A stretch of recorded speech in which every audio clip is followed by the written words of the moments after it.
Hello friends, welcome to my channel. Today we are going to talk about a poem, Refugee Blues, written by W.H. Auden. Calicut യൂണിവേഴ്സിറ്റിയിലെ degree second semester said case എന്നുള്ള text ബുക്കിലെ ഒരു ചാപ്റ്ററാണ് ഈ ഒരു poem, ഈ ഒരു കവിത. So നമ്മൾക്ക് അതിൻ്റെ അബൌട്ട് ദ ഓതർ നോക്കാം.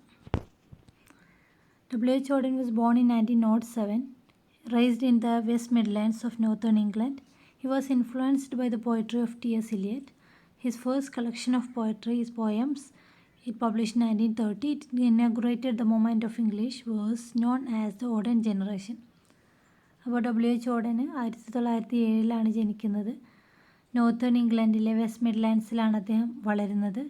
He was influenced by the poetry of T.S. Eliot. T.S. Eliotൻ്റെ കവിതകൾ W.H. Auden സ്വാധീനിച്ചിട്ടുണ്ടായിരുന്നു. T.S. Eliot was one of the icons of modernist poetry. Modernist പോയട്രിയുടെ ഒരു ഐക്കണായിട്ട് കണക്കാക്കുന്ന ഒരാളാണ് T.S. Eliot എന്നുള്ള കാര്യം ഓർക്കുക.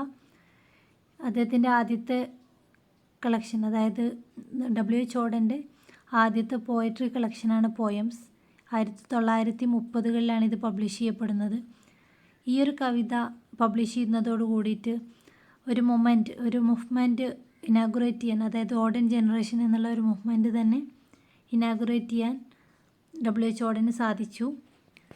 ഈ ഒരു ഓഡൻ ജനറേഷൻ എന്നുള്ള മൂവ്മെൻറ്റിലെ മറ്റു പ്രധാനപ്പെട്ട കവികളായിരുന്നു Stephen Spender, Louis MacNeice, Lewis പോലുള്ള ആളുകളൊക്കെ ഈ ഒരു ഓഡൻ ജനറേഷനെ സപ്പോർട്ട് ചെയ്യുന്ന ആളുകളായിരുന്നു. Then his poetry expressing a desire for political and ethical commitment. In 1937 he married Erika Mann. Erika Mann was one of the Erika Mann ഒരു German നോവലിസ്റ്റായിട്ടുള്ള Thomas Mann എന്ന് പറയുന്ന ഒരു ജർമ്മൻ നോവലിസ്റ്റിൻ്റെ മകളായിരുന്നു. He was renowned writer. ഒരു renowned റൈറ്ററായിരുന്നു Thomas Mann. അദ്ദേഹത്തിൻ്റെ മകളായിരുന്നു Erika Mann. Auden was involve in the Spanish civil war in 1937. 1937 അദ്ദേഹം സ്പാനിഷ് സിവിൽ വാറിൽ പങ്കെടുത്തിട്ടുണ്ട്. In 1973 he died of heart attack in Vienna. He is buried in Poets' Corner of Westminster Abbey. 1973 heart attack വന്നിട്ടാണ് അദ്ദേഹം, വിയന്നയിൽ വെച്ചിട്ടാണ് അദ്ദേഹം മരിക്കുന്നത്. അദ്ദേഹത്തിന് poets corner, Westminster അബിയിൽ poets കോർണറിലാണ് അദ്ദേഹത്തെ ബറി ചെയ്തിട്ടുള്ളതെന്നാണ് പറയുന്നത്. അദ്ദേഹത്തിൻ്റെ കവിതകൾ പൊളിറ്റിക്കൽ അല്ലെങ്കിൽ എത്തിക്കലായിട്ടുള്ള, രാഷ്ട്രീയപരവും അതേപോലെ ധാർമ്മികപരവുമായിട്ടുള്ള എലമെൻറ്റ്സ് അല്ലെങ്കിൽ അത്തരം വിഷയങ്ങളായിരുന്നു അദ്ദേഹത്തിൻ്റെ കവിതകളിലൂടെ അദ്ദേഹം എക്സ്പ്രസ് ചെയ്തിരുന്നത്. അദ്ദേഹത്തിൻ്റെ അവാർഡ്സാണ് ഇനി പറയാൻ പോകുന്നത്. Pulitzer prize, the age of anxiety എന്നുള്ള വർക്കിന് 1947 പബ്ലിഷ് ചെയ്തിട്ടുള്ള ദ ഏജ് ഓഫ് ആങ്ഷിറ്റി എന്നുള്ള വർക്കിനാണ് അദ്ദേഹത്തിന് പുലിറ്റ്സർ പ്രൈസ് കിട്ടുന്നത്. അതേപോലെ തന്നെ 1955 പബ്ലിഷ് ചെയ്തിട്ടുള്ള ദ ഷീൽഡ് ഓഫ് അക്കിലസ് എന്നുള്ള വർക്കിന് അദ്ദേഹത്തിന് നാഷണൽ ബുക്ക് അവാർഡ് കിട്ടിയിട്ടുണ്ട്. അദ്ദേഹത്തിൻ്റെ നോട്ടബിൾ വർക്ക്സ് ആണ് ഇനി പറയുന്നത്. City without walls and many other poems, epistle of to a godson, poems, Spain in memory of W.B. Yeats, September 1, 1939, the unknown citizen. ഇതിൽ ആദ്യത്തെ 3 വർക്കുകൾ അദ്ദേഹത്തിൻ്റെ പോയട്രി കളക്ഷൻസ് ആണ്. Spain in memory of W.B. Yeats, September 1, 1939, the unknown citizen, ഇതെല്ലാം അദ്ദേഹത്തിൻ്റെ poems ആണ്. ഇനി എന്തൊക്കെയാണ് അദ്ദേഹത്തിൻ്റെ തീംസ് നോക്കാം. അദ്ദേഹത്തിൻ്റെ കവിതകളിലൂടെ അല്ലെങ്കിൽ അദ്ദേഹത്തിൻ്റെ റൈറ്റിങ്സിലൂടെ അദ്ദേഹം ഷെയർ ചെയ്യുന്ന തീംസ് എന്ന് പറയുന്നത് പൊളിറ്റിക്കൽ തീംസ്, അത് moral, religion, love, cultural and psychological, ഇത്തരം വിഷയങ്ങളെയായിരുന്നു അദ്ദേഹം ഡീൽ ചെയ്യപ്പെടുന്നത്. അതായത് രാഷ്ട്രീയപരവും ധാർമ്മികവും മതവും സ്നേഹത്തെക്കുറിച്ചും കൾച്ചറലും സാംസ്കാരികമായിട്ടുള്ള മെസ്സേജുകളുള്ളതും സൈക്കോളജിക്കലായിട്ടുള്ള എലമെൻറ്റ്സ് ഉള്ള അത്തരം വിഷയങ്ങളായിരുന്നു അദ്ദേഹം ഡീൽ ചെയ്തിട്ടുണ്ടായിരുന്നത്. Most important is A concern for the rights of the various marginalised communities is his major theme. അതായത് പാർശ്വവൽക്കരിക്കപ്പെട്ട മാർജിനലൈസ്ഡ് വിഭാഗത്തിന്, മാർജിനലൈസ്ഡ് ഇൻഡിവിജ്വൽസിന്, വ്യക്തികൾക്കാണ് അദ്ദേഹം അവരുടെ അവകാശങ്ങൾ നേടിയെടുക്കാനും അല്ലെങ്കിൽ അവരുടെ അവകാശങ്ങളെക്കുറിച്ചും അവരുടെ തിരസ്കരിക്കപ്പെട്ട അവരുടെ അവകാശങ്ങളെക്കുറിച്ചൊക്കെ ആയിരുന്നു നമ്മുടെ W.H. Auden കൂടുതലായിട്ടും അദ്ദേഹത്തിൻ്റെ എഴുത്തുകളിലൂടെ ഷെയർ ചെയ്തിട്ടുണ്ടായിരുന്നത്.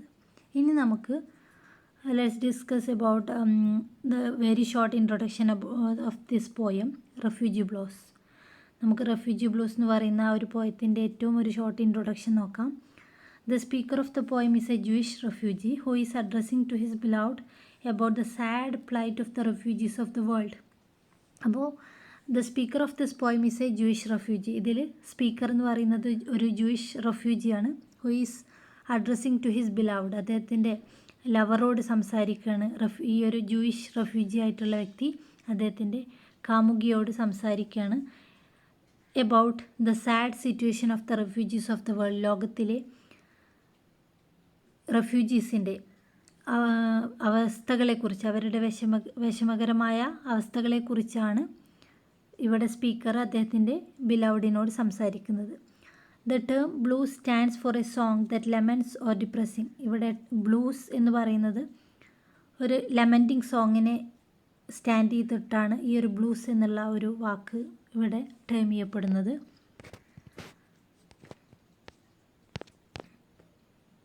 ഇനി this poem was written in March 1939. 1939 March മാസത്തിലാണ് ഈ ഒരു കവിത എഴുതപ്പെട്ടിട്ടുള്ളത്. അതായത് ലോകത്ത് ജർമ്മനിയിലൊക്കെ ആൻറ്റിസെമിറ്റിസം, അതായത് ജൂതന്മാർക്കെതിരെയുള്ള നിലപാടുകളൊക്കെ വളരെ സ്ട്രോങ് ആയിട്ട് നിലനിൽക്കുന്ന ഒരു കാലഘട്ടത്തിലാണ് ഈ ഒരു കവിത എഴുതിയിട്ടുള്ളത്. ആൻറ്റിസെമിറ്റിസം വല്ലാതെ was at its height in Germany. ജർമ്മനിയിൽ ആൻറ്റിസെമിറ്റിസം ഒക്കെ കൂടുതലായിട്ട് നിന്നിരുന്ന ആ ഒരു സമയത്ത്, ജൂതന്മാർക്കെതിരെ ആയിട്ടൊക്കെ നിലനിന്നിരുന്ന ആ ഒരു കാലഘട്ടത്തിലാണ് ഇത് എഴുതിയിട്ടുള്ളതെന്നാണ് പറയപ്പെടുന്നത്. The poem refugee blues is about the sad plight of the juice. നമ്മൾ നേരത്തെ പറഞ്ഞു, ഈ ഒരു കവിത ജൂതന്മാരുടെ അവസ്ഥകളെക്കുറിച്ചും അവരുടെ വിഷമങ്ങളെക്കുറിച്ചുമാണ്, അവരുടെ ലോകത്തിലെ അവരുടെ ഒരു ബുദ്ധിമുട്ടുകളെക്കുറിച്ചാണ് ഈ ഒരു കവിത പറയുന്നത്. Violation of human rights of the juice of Europe is the major issue in this poem. ഈ ഒരു കവിതയിൽ ജ്യൂസിൻ്റെ, അതായത് ജൂതന്മാരുടെ അവകാശങ്ങളെ തിരസ്കരിക്കപ്പെടുന്ന അവസ്ഥ, യൂറോപ്പിലെ ജൂതന്മാരുടെ അവസ്ഥകളെക്കുറിച്ച്, അവരുടെ ഹ്യൂമൻ റൈറ്റ്സ് വയലേഷൻസിനെ കുറിച്ചൊക്കെയാണ് ഈ ഒരു കവിതയിൽ ഡീൽ ചെയ്യപ്പെടുന്നത്. This poem is written in 12 stanzas of 3 lines. 3 വരികളുള്ള 12 സ്റ്റാൻഡ്സയിലാണ് ഈ ഒരു കവിത അറേഞ്ച് ചെയ്തിട്ടുള്ളത്. The rhyme scheme of this poem is AAB. ഇതിൻ്റെ റൈം സ്കീം വരുന്നത് AAB എന്നുള്ള തീമിലാണ്.